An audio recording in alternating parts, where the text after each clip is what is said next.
नमस्ते दोस्तों, मैं हूं प्रियंका एंड स्वागत है आप सबका मेरे YouTube channel let's go with प्रीमिंग।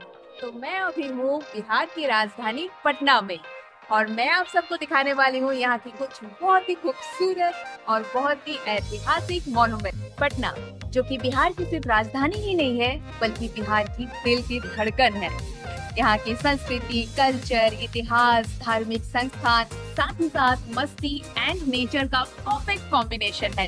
तो मेरे सफर की शुरुआत मैं करूंगी पटना की प्राचीन एंड प्रसिद्ध महावीर मंदिर जो कि हमारे हनुमान जी की मंदिर है। उसके बाद हम चलेंगे तख्त श्री पटना साहिब जो कि सिख धर्म के अनुयायियों के लिए एक बहुत ही पवित्र स्थल है क्योंकि वो है हमारे सिख गुरु गोविंद जी की जन्मभूमि। साथ ही साथ हम एक्सप्लोर करेंगे पटना की कुछ और भी बहुत ही अनोखी प्लेसेस जैसे कि पटना जू जहाँ पे रेयर वाइल्ड लाइफ देखने को मिलेंगी, साथ ही साथ ग्रीनरी देखने को मिलेगी। और हाँ, फिर हम चलेंगे तारामंडल जहाँ साइंस लवर के लिए एंड एस्ट्रोनॉमी लवर के लिए कुछ खास होगा। साथ ही आपको दिखाएंगे यहाँ की मरीन ड्राइव जहाँ पे आप एक हसीन शाम बिता सकते हैं। और हाँ, not to forget Patna museum जहाँ पटना के कल्चर, पटना की रेयर जो भी खूबसूरती है उन सब का संमिश्रण है जिससे देख के आप यहाँ के बारे में बहुत कुछ जान सकेंगे। पटना आए हैं तो यहाँ की फेमस स्ट्रीट फूड का मजा लेना तो बनता है, जैसे कि यहाँ का फेमस लिट्टी चोखा, चाट, फालूदा, ये सारी चीजों के भी लुत्फ उठाएंगे और आपको बताएंगे कि यहाँ सबसे बढ़िया स्ट्रीट फूड कहाँ मिलती है। तो इस वीडियो को पूरा देखना बिना स्किप किए क्योंकि ये आपके लिए एक कंप्लीट टूर गाइड होने वाली है अगर आप पटना घूमने आने वाले हैं तो। और अगर आप मेरे चैनल में नए हैं तो जल्दी से चैनल को सब्सक्राइब कर लीजिए क्योंकि आगे और भी धमाकेदार ट्रैवल ब्लॉग्स आने वाले हैं। तो चलिए बिना देर किए पटना के इस धमाकेदार सफर की शुरुआत करते हैं।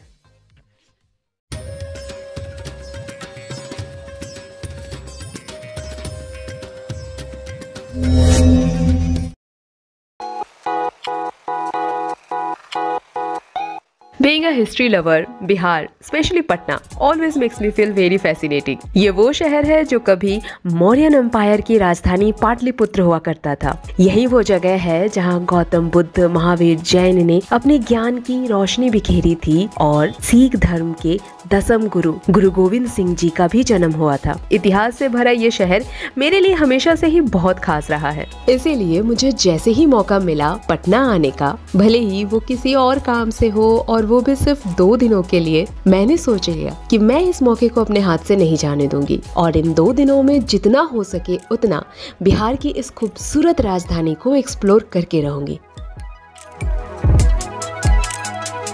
तो दोस्तों, here I am Patna junction के सामने एक कप गर्मा गर्म चाय की चुस्की के साथ अपने इस पटना ब्लॉग की शुरुआत करते हुए। तो जैसे कि मैंने कहा कि मैं यहाँ किसी काम से आई हूँ, लेकिन काम शुरू करने से पहले भगवान जी का आशीर्वाद लेना तो बनता है। तो सबसे पहले मैं जाने वाली हूँ पटना के प्रसिद्ध महावीर मंदिर हनुमान जी के दर्शन करने। उसके बाद ही मैं अपने काम खत्म करूंगी और फिर पटना घूमने निकलेंगे। तो चलिए पटना के इस खास ब्लॉग की शुरुआत करते हैं और देखते हैं कि इन 2 दिनों में मैं इस शहर की कितनी खूबसूरती और इतिहास को समेट सकती हूँ।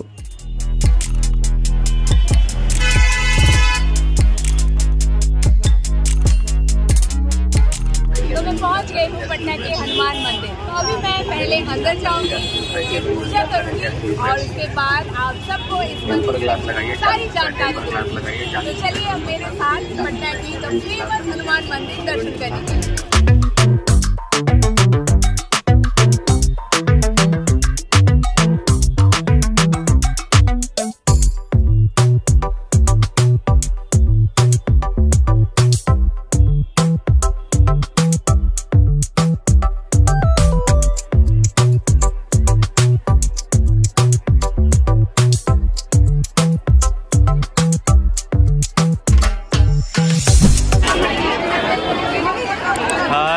मंगलवार होने की वजह से बहुत भीड़ है भाई, यहाँ पे बहुत ज़्यादा भीड़ है, देख सकते हो। तो आज है मंगलवार और मंगलवार यानी ट्यूसडे के दिन हनुमान जी के दर्शन करने का एक अलग ही महत्व होता है। इस वजह से आज के दिन यहाँ बहुत भीड़ होती है। हजारों की तादाद में भक्त आए हैं दर्शन करने के लिए।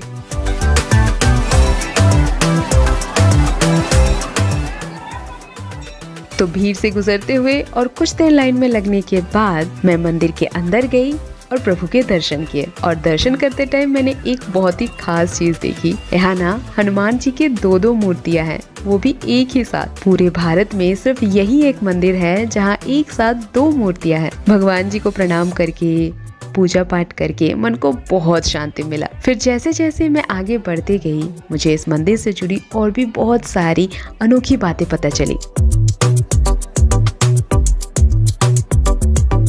ये मंदिर सिर्फ एक धार्मिक स्थल नहीं है, बल्कि एक बहुत ही बड़ा सेवा संस्थान भी है। इस मंदिर के ट्रस्ट के द्वारा महावीर कैंसर संस्थान नामक एक बहुत बड़ा हॉस्पिटल चलाया जाता है, जहां गरीब एंड जरूरतमंद लोगों के लिए कैंसर की इलाज की जाती है, वो भी बिल्कुल मुफ्त या कभी कभी बहुत ही कम खर्च में। इस मंदिर का जो ट्रस्ट है वो सिर्फ पूजा पाठ नहीं करता, बल्कि लोगों की सेवा करता है, और यही सच्ची भक्ति है। तो अगर आप कभी पटना आ रहे हैं तो महावीर मंदिर दर्शन करना बिल्कुल ना भूले। और अगर मंगलवार के दिन आए तो थोड़ा सा समय लेकर आए, क्योंकि इस दिन यहाँ बहुत भीड़ होती है।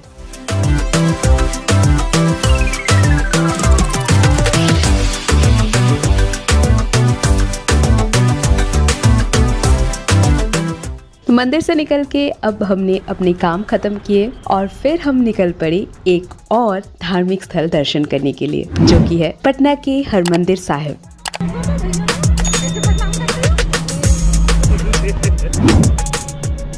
तो हम आ गए हैं पटना के एक और बहुत ही शांत और पवित्र जगह, पटना साहिब गुरुद्वारा, जिसे तख्त श्री हरमंदिर साहिब के नाम से जाना जाता है। ये गुरुद्वारा सिख धर्म के अनुयायियों के लिए बहुत ही पवित्र जगह है, क्योंकि ये उनके 10वें गुरु गुरु गोविंद सिंह जी का जन्म स्थल है। उनका जन्म 22 दिसंबर 1666 को हुआ था। गुरु गोविंद सिंह जी बहुत ही वीर और धार्मिक गुरु थे। उन्होंने ही खालसा पंथ की शुरुआत की थी। खालसा पंथ मतलब एक ऐसा समाज जो सच्चाई, इंसाफ और सेवा के रास्ते पे चलता है। यही वजह है कि पटना साहिब सिख धर्म की 5 सबसे बड़े तख्तों में से एक है, और इसे तख्त श्री हरमंदिर साहिब के नाम से जाना जाता है।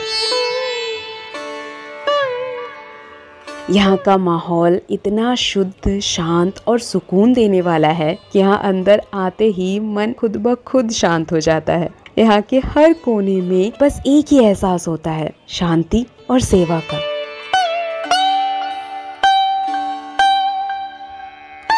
यहाँ लंगर की व्यवस्था भी बहुत सुंदर है, जहाँ सब लोगों को बिठाकर खाना खिलाया जाता है, जहाँ कोई छोटा या बड़ा नहीं होता। सेवा करने वाले लोग भी बहुत ही प्यार से सबको खाना खिलाते हैं। तो अगर आप भी कभी पटना आए तो हरमंदिर साहिब जरूर दर्शन करें, क्योंकि यहाँ आके सच में आपके मन को बहुत ही शांति और सुकून मिलेगा।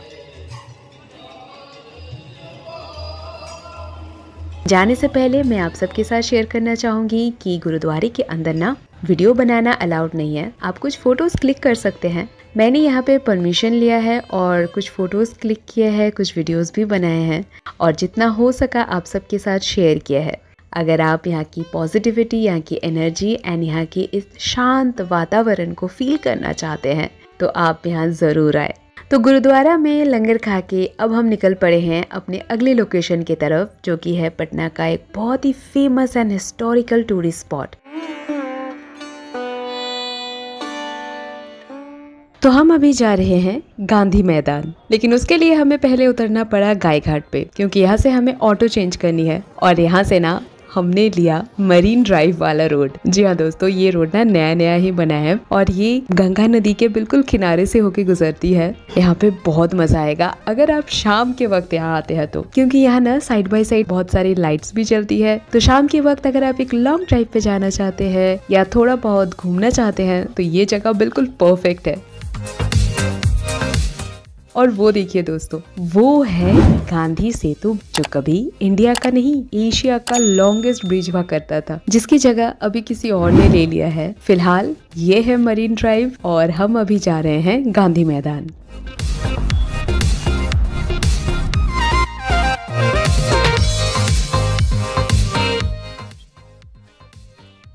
हाय एवरीवन, तो चलिए अब आपको दिखाती हूँ पटना का एक ऐसा अनोखा चीज जिसका इतिहास अंग्रेजों के जमाने से जुड़ा हुआ है और जिसे देखने के लिए आपको ये 10 रुपए की एंट्री टिकट लेनी पड़ती है।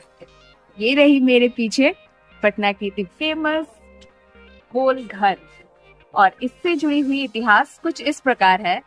ये गोल घर जिसकी ऊंचाई 29 मीटर की है और जिसकी दीवारें 3.6 मीटर मोटी है, इसकी सबसे अनोखी बात ये है कि यहाँ एक भी खंबा या पिलर नहीं है। ये पूरी इमारत सिर्फ इस गोल डिजाइन पर टिका है। इसमें एक बार में 1,40,000 क्विंटल अनाज रखा जा सकता है। जी हाँ दोस्तों, 1,40,000 क्विंटल।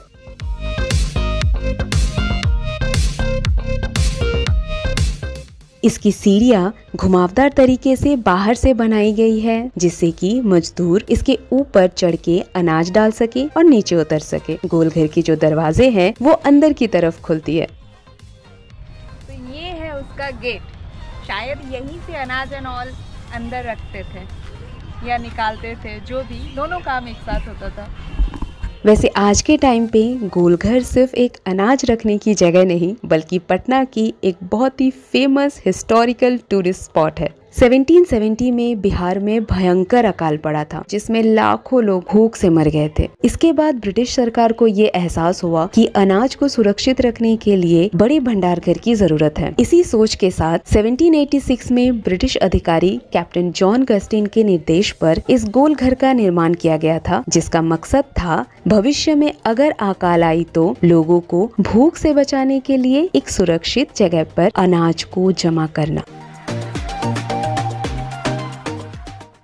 एक अच्छा पार्क एरिया टाइप भी है। आप इवनिंग के टाइम पे यहाँ पे आके अपने दोस्तों के साथ, फैमिली मेंबर के साथ अच्छी सी क्वालिटी टाइम स्पेंड कर सकते हैं। तो चलिए चलते हैं अब अपनी दूसरी लोकेशन पे। तो अब चलते हैं पटना के सबसे बड़े और फेमस पिकनिक स्पॉट को एक्सप्लोर करने, संजय गांधी जैविक उद्यान, जिसे हम पटना जू के नाम से जानते हैं। हम लोग चिड़ियाघर पहुँच गए। चिड़ियाघर 3 जानवर चिड़ियाघर पहुँच गए। पटना का चिड़ियाघर।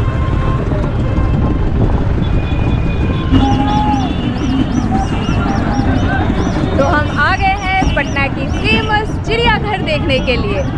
चलिए अंदर चलते हैं और यहाँ की टिकट प्राइस एंड बाकी सारी इंफॉर्मेशन आपको देते हैं, साथ ही अंदर का कुछ व्यू भी दिखाते हैं। तो हमने टिकट ले लिया है और अब अंदर चलते हैं और देखते हैं कि हमारे जैसे कितने और जानवर अंदर है। हम लोग कहाँ हैं? अपने घर में। हम अपने घर में। मादा तेंदुआ, चितकबरा, चितकबरी लड़की, चितकबरी लड़की, ब्लैक पैंथर, लेकिन खाता पीता परिवार से नहीं है। देखे ब्लैक पैंथर।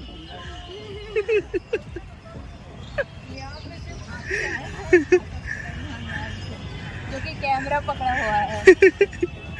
खाता पीता हाथी आया नहीं, भालू, पांडा। पांडा तो हम तो बहुत लेट कर दिए यहाँ आने में। जू ऑलमोस्ट 1 घंटे में बंद होने वाला है, तो लगता है कि जानवर लोग भी अपना ड्यूटी खत्म करके सब अपने अपने घर वापस चले गए हैं। कोई बात नहीं, देखते हैं जिनके भी दर्शन हो जाए। तो इसी तरह मस्ती मजाक करते हुए हम जू के अंदर बढ़ते गए और एक के बाद एक जानवरों से हमारी मुलाकात होती गई। सबसे पहले हमने देखा ये आई थिंक इसे गिद्धराज कहते हैं।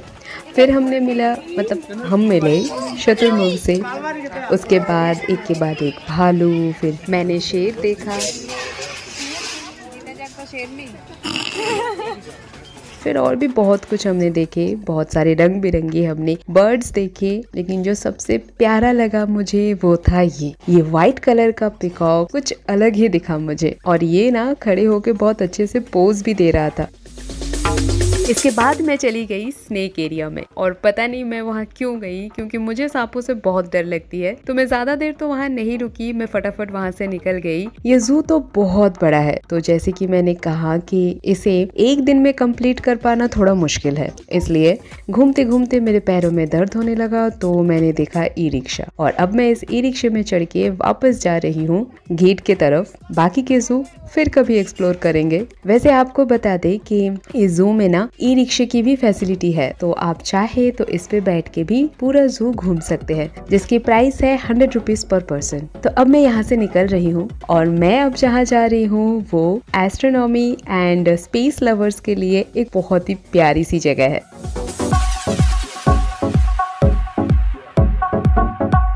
तो हम जानवरों का अपना जो घर था, आई मीन चिड़ियाघर का जो भ्रमण था वो कंप्लीट होता है।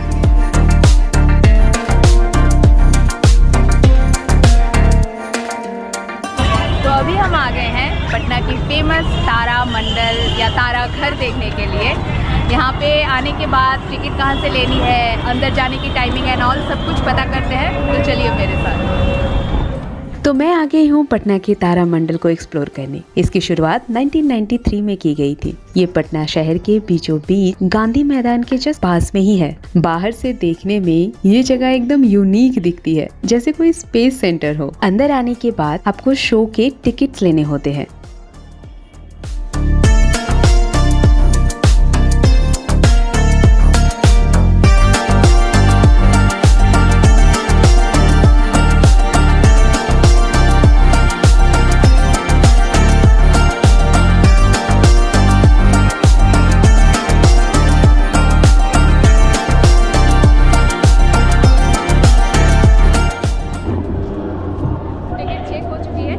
और अब हम चले अंदर।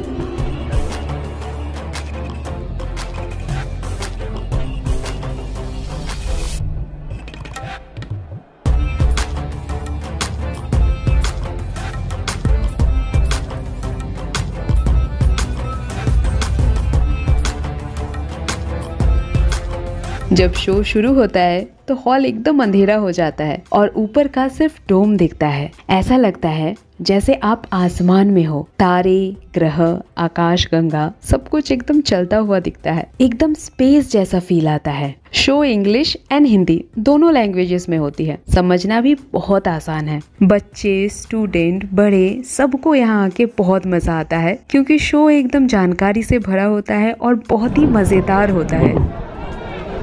तो हमारी मूवी होती है खत्म। फिल्म हमने देख ली, काफी मजेदार। तुमको कैसा लगा जी? बाहर निकलने के बाद कुछ रेप्लिकास भी देखने को मिलेंगे।